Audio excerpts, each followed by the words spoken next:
Well, welcome to 9 Ways to Engage Your Website Visitors. This is simple and effective changes you can make today with your church website, brought to you by Concordia Technology Solutions.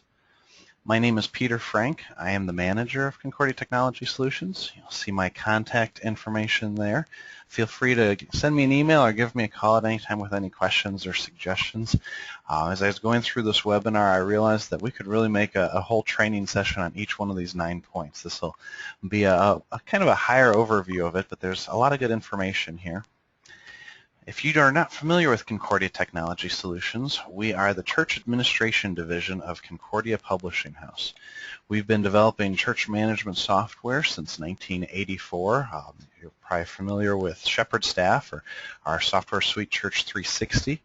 Church 360 Unite is our church website builder, and I know that we have many of you who are attending use that program, and this is just another way to get more out of it, to really add some dynamic content to your site.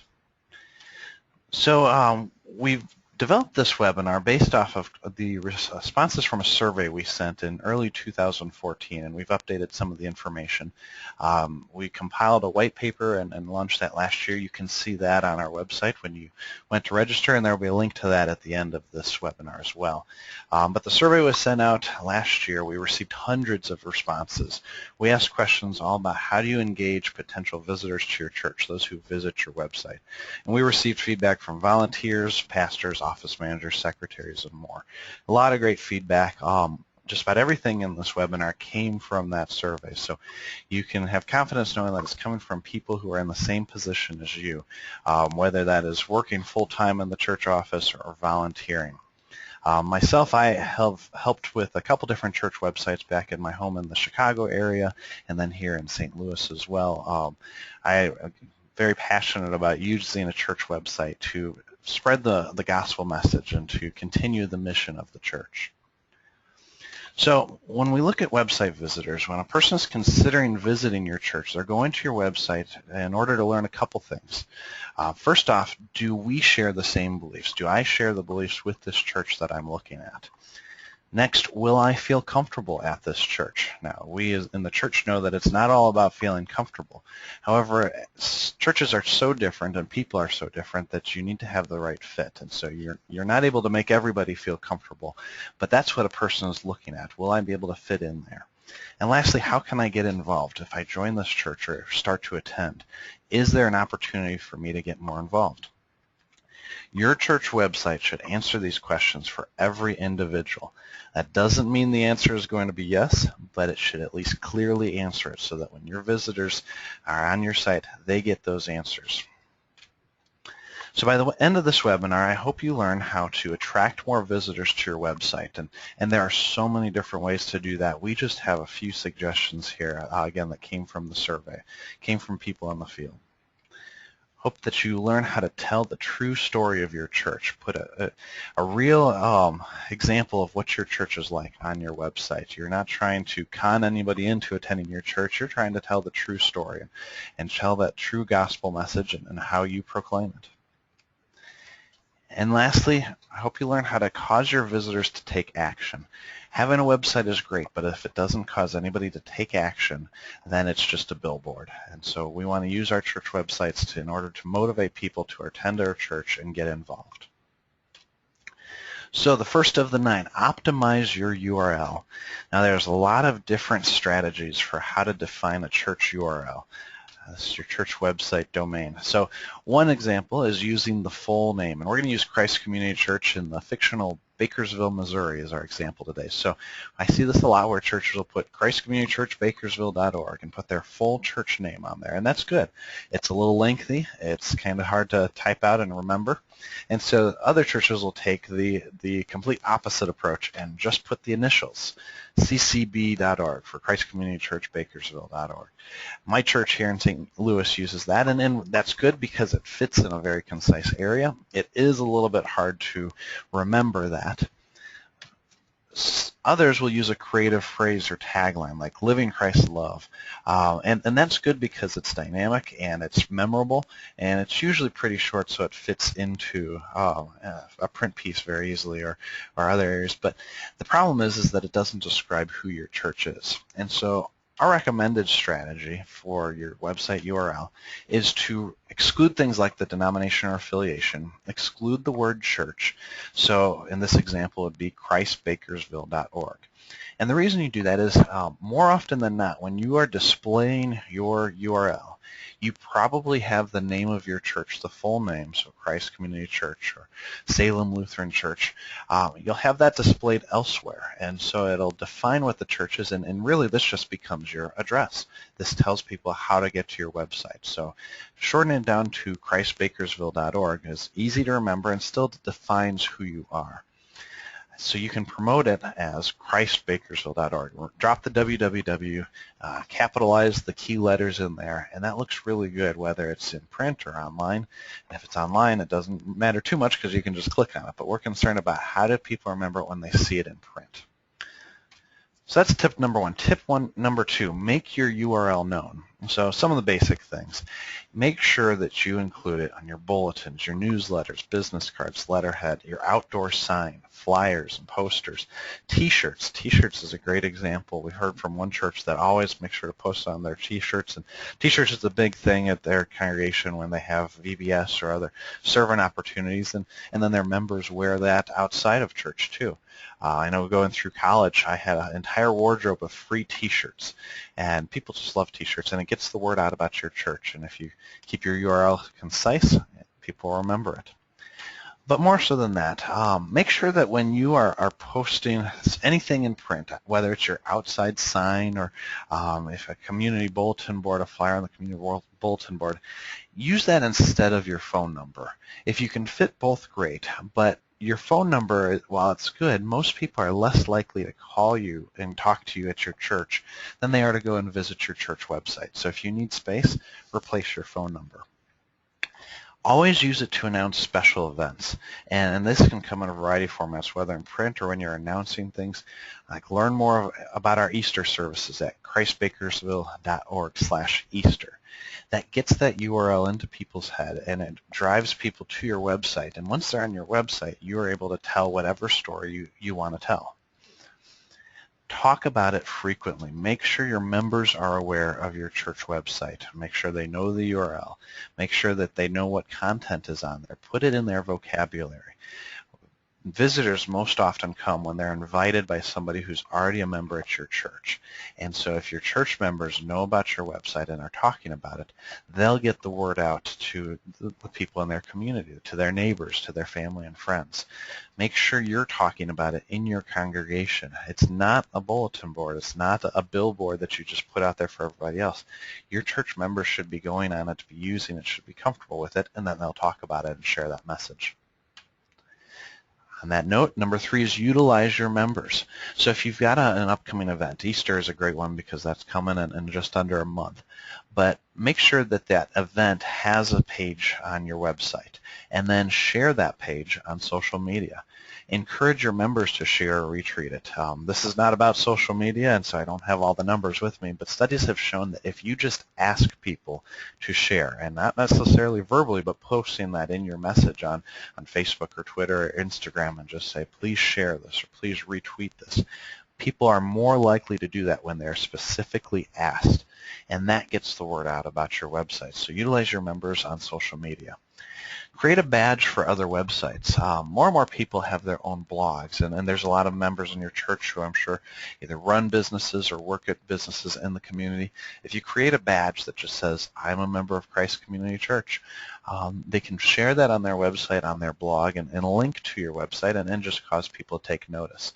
This is one of the suggestions that we got from one of our survey respondents that I hadn't thought about before, but it makes perfect sense. Another one along those lines goes back into the print world, having a window cling or other card details. And you'll see you can use that same kind of badge, and you just put your URL down at the bottom of that. And so that way people know that you're associated with the church and know how to get to that website. When it's a badge on your website, you make it a hyperlink. When it's something printed out, just put your URL on there. Take feedback surveys within your members. That's one thing that we've always done. Anytime I've done a website redesign, we've taken a survey of the congregation to, first off, find out how familiar are the members with your site. And one of the fun things about this is that when you're taking a survey, people want to give well-informed answers, so they'll go to your website. So just by asking people about it, they'll go to your website to see what it's like. And that gets, again, utilizing your members, getting them familiar with the site.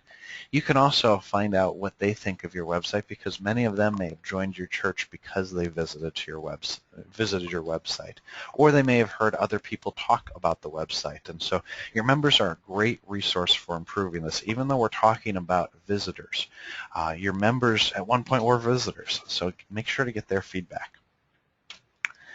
So number 4, keep it simple. When you have visitors coming to your website, any kind of distraction or frustration can cause them to click that back button. That's the most frequently clicked button in your browser is clicking back or hitting the backspace on your keyboard. People retreat very easily if they feel uncomfortable, and one of the ways they feel uncomfortable is by having to click a lot of times to get into the information they need. Keep a flat site structure. If you think about it like folders on your computer, you can put folders upon folders upon folders and put the file at the very end. That's the piece of information you're going for. But the more you have to click to get to that information, the easier it is to lose that person's attention. So you don't necessarily have to do fewer pages, but make sure that you have fewer clicks to get to those pages. And of course, the basic principle of making the most important information prominent applies with your website. And we'll talk about that a little bit more, but rather than having to click to get that information, put it front and center. Avoid scrolling. Minimize the amount of text that you have. People have very short attention spans, especially now with the way technology has kind of shaped our mentality. Text is important for a lot of reasons. It's important to be picked up by the search engines, but it's not. It can be harmful if you have too much text that doesn't give the necessary information. So minimize the amount of text, put the most important information in there, and use images wisely. I've seen too many websites where they have very large images and you just have to scroll and scroll and scroll to get through them. It can become very frustrating. You can deal with 1, maybe 2, but when you have a photo album of 12 images to get down to the important information and you just have to keep scrolling, it causes you to lose your attention. Page anchors are a great opportunity to avoid scrolling and still get that information at the top of the screen. And so what a page anchor is it's a link that will direct the user to another part of the page. You've probably seen these on FAQs or help systems where you just click at the top and it scrolls down automatically for you. If you do have a lot of content that you need to share for whatever reason, consider using page anchors. It's kind of like a table of contents that allows people to get to the important information quickly. Minimize the clutter on your site. Always ask yourself, does this support our goals or does it distract from the main point? Any kind of communication, that's always a good question to ask yourself. What is it that you're wanting to accomplish with this? Does this support your goals or does it distract from the point? Don't be afraid to use white space either.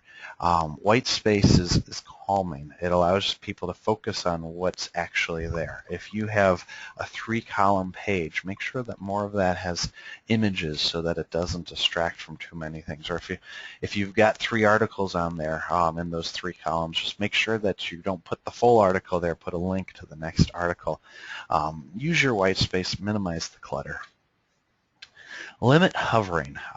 This is a great way. Hovering is a kind of a dynamic feature to add to your site. It adds some movement. It allows you to hide content and hover over to appear. But what you'll find is that many people struggle with hovering online, and there's 2 reasons for that. First off, as you've gotten an older generation becoming more comfortable online, it's still harder to manage the mouse to hover over a specific site. But more important than that, it's because of mobile devices, and you can't hover with your finger on a mobile device, whether it's a tablet or a phone. There's no concept of hovering. There's only clicking. So make sure that all of your navigations are clickable so that when you have a drop-down, you click on it and it displays the sub-navigation, and then you can click on it. So while hovering is a cool effect and has been commonly used in websites for years, it's becoming out of date because of those two things, mostly because of the mobile devices. So that's number 4, keeping it simple, and we could go into much more detail on that, but I think the concept is pretty straightforward. Number 5, create a strong first impression. Add an I'm new page, and actually I've got the quotation in the wrong spot. Should just say I'm new. Have a place that's specifically meant for visitors to attend, or to go and click on it. That way it gives them the information that they need. Your members already know this, and so you don't need to have it right on the main page, have this all spelled out on your home page. But you do need to have a link to your I'm new page on your home page.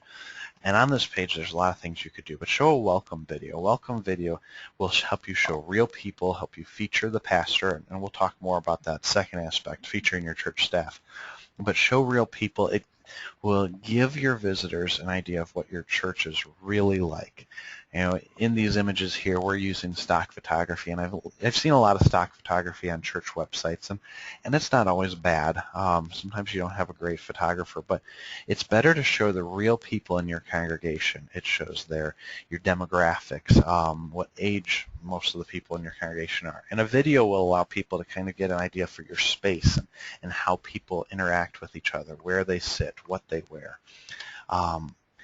Keep that information updated, focus on what's new, and write it for the visitor. And so if you've changed something, if you've got a new sermon series coming out or a new Bible study, make sure you put it in there, and then always write it for the visitor. I skipped that point up above, but use second-person writing to say when you come to visit us, you will experience that. It keeps it personal and makes the visitor understand that you are writing this for them. You're not writing it for the broad audience. You're writing it for the people who have never attended your church before. And thankfully, I've seen this more and more in churches as I've researched what churches are doing online. More and more of them are doing this. This is just a great example to help provide a location for your visitors where they feel comfortable learning about your church. All right, number 6, make their first visit comfortable. We talked before about how that's one of the goals, is to make your help your visitors understand if they will feel comfortable at your church. So display basics clearly and concisely. Where is the church located? What are the service times? When is Sunday school and Bible study? One of the things that makes people the most uncomfortable is when they walk in the middle of a service or in the middle of Sunday school. Make sure your times are up there, and make sure the locations are up there.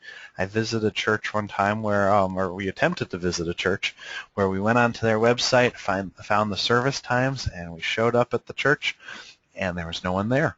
And it was because they had a different summer schedule, and we had missed the service, and that was really frustrating because we wanted to attend it, and we were on vacation up in northern Illinois, and we just couldn't attend the church because the service times were wrong. But first and foremost, they need to know where to attend and when. Now next, state what your church believes. That was that first point on there, that when a visitor is coming to your website, they're hoping to find out, do we share the same beliefs? Do I share the beliefs with this church? So summarize your doctrine. You don't need to put the full Book of Concord on there if you're a Lutheran. You don't need to put everything on there, but make sure that you summarize what you believe. Explain your worship practices as well. If you practice closed communion, make sure that you explain what that is and why you believe that. There's nothing more frustrating than to go to a website and make an assumption about their beliefs and then visit the church and find out that it was very different. So state what your church believes. It's a great opportunity to share the gospel message too. Your website can be used as a tool for explaining the Christian faith and sharing that so that the Holy Spirit can work in their hearts. But it's to help people understand what you believe so that they can decide if they feel comfortable with that or not, if they agree with that. The next one, tell visitors where to go. This goes back to given the basic information, but be more specific. Where should they park when they arrive at the church? Some churches have two different parking lots. My home church had two parking lots, one that was more of a handicap accessible and one that was the larger lot for everyone else. Well, the handicap accessible parking lot was front and center, and so when you pulled up at the church, you saw that there, and there was only about 10 spots. And so a visitor who was coming and didn't look around the side of the building might have missed that. So explain where people park, explain where your handicap spots are, what entrance should they use. As churches have grown over the years, their buildings have kind of become a hodgepodge of different buildings. Where do you go to get to worship versus going to Sunday school? And then once you walk inside the door, where should you go? That can be very confusing for some. The traditional old church that you'll see in the old country settings have the front door going right into the sanctuary. Well, a lot of our more modern churches, or anything built since the 1960s, often don't look just like that. They'll have narthex or atriums where people can meet and have some fellowship, and that's before you enter into the church. So explain that, and one of the great ways to do that is to show them what it'll be like. Display a virtual tour of the building. And when I say virtual tour, I mean that could mean a bunch of different things. It could be as simple as going into your church from the front door and taking pictures and leading people through that. It could also be a video where you walk people through where you go. You could get really fancy and do a 3D tour. I don't think that's necessary, but it can be kind of cool. And as you're doing that, show how people dress. Show them what it'll be like so that they can know the appropriate attire. I was up at the Northern Illinois District Convention for the LCMS this past weekend, and I attended a church with my mom on Saturday evening, and I was coming from the event wearing a dress shirt and slacks, and we were getting ready to go to church, and she said, "Oh, you're going to be very overdressed," and I said, "Well, that's all right." And when we got to the church, everybody was in T-shirt and jeans, because at that service, that's their casual service. And while I felt a little uncomfortable, I was prepared going in. So prepare your visitors before they go in. Show how other people dress so that they can either make the necessary arrangements to wear the same kind of dress, or they can just be prepared that they might be a little over or underdressed. Number 7, introduce your pastor. This is one thing that many church workers are a little bit hesitant to do because it seems to make them the celebrity of the church. You'll see an example there of how to introduce the pastor and the other church staff. It's important to show people your faces and to tell a little bit about yourself to make them feel comfortable, because when they're walking in that door on Sunday morning, they may not know anyone else. If they haven't been invited by a friend, you may be the person that they're looking for. And so the pastor is especially important because they are kind of the visual part during the service, but introduce your other staff as well. Provide sermon samples, and either in audio or video, and then also provide the full text. There's a lot of different benefits to that. For one, it will address that issue of, do I believe what you believe? Providing the sermon samples will show exactly what is being preached, and it can put it in a more direct way than just your summary of doctrine. It'll say, when you come to our church, this is what you're going to hear. It'll also put it in that, answer that question of, will I feel comfortable here? There's so many different styles of preaching, and some people are comfortable with the kind that they grew up with and not any other. So it may be very fast-paced or interactive or have PowerPoints, or it may be straight from the pulpit and read straight from the pre-written sermon. And none of those are better or worse than the others, but for some people it may change how comfortable they feel. Remember that it's not about the pastor, it's about the visitor. You are not highlighting yourself in order to build yourself up. You are introducing yourself to help the visitor feel comfortable and learn more about your church. I know that seems kind of counterintuitive when you put your name and your photo right up there, but it's really about the visitor, making sure that they feel comfortable. Number 8, don't forget the basics. One of the most blatant comments we received on the survey said, the church website just needs to show the worship times and the church's address. Nothing else is really that important. Well, I don't really agree with that statement, but there is a key point in there. Don't forget those things. Give the church name and location. Don't assume that the people who are visiting your site are from your city, from your neighborhood. You don't want to go to a St. Matthew Lutheran Church website and assume that it's there, and then as you dig into it closer, you find that, no, this isn't in St. Louis, this is in New Hampshire. So many churches will forget to put their city and their state, and that's important from a visitor perspective. It's important from a search engine perspective when your site is indexed. If you have the location up there, your city, state, your address, that will help search engines like Google make it more relevant and show it for the people in your area who are searching. So a lot of good reasons for that. Post your worship times. Keep them up to date. Post them prominently. That's the number one thing people are looking for in terms of how can I visit your church. Make sure that it's easy to find. It's become such a part of the culture of the church that you've worshipped at 8 and 10:30 for the last 60 years. Everybody knows that. Well, don't assume everybody knows that on your website. And lastly, post changes to the calendar. Changes will come up. You may have a different preacher one week. Make sure that you introduce that on your site. Make sure you post that very visually, because it helps people understand when they're coming in. So if you've got worship service on Easter, your sunrise service is going to be out and outside somewhere. Well, make sure that's very clearly stated on your website, so somebody who's looking to visit is not showing up at your sanctuary when everybody else is outside. All right, the last one on here, give a clear invitation, and we could really dig into this if we wanted to. We don't have that kind of time today, but give a clear invitation. Churches will often assume that when people visit their site, they are doing it to find out about their worship service or another event. But make sure that you are stating that we are inviting you to join us. And so I've got a few examples of how you can say that with a worship service, with Christian education. If you're talking about your Sunday school, say, see you at Sunday school starting Sunday at 9. Fellowship events, join us for fellowship at the barbecue this Saturday. Service opportunities, sign up to help us at our soup kitchen.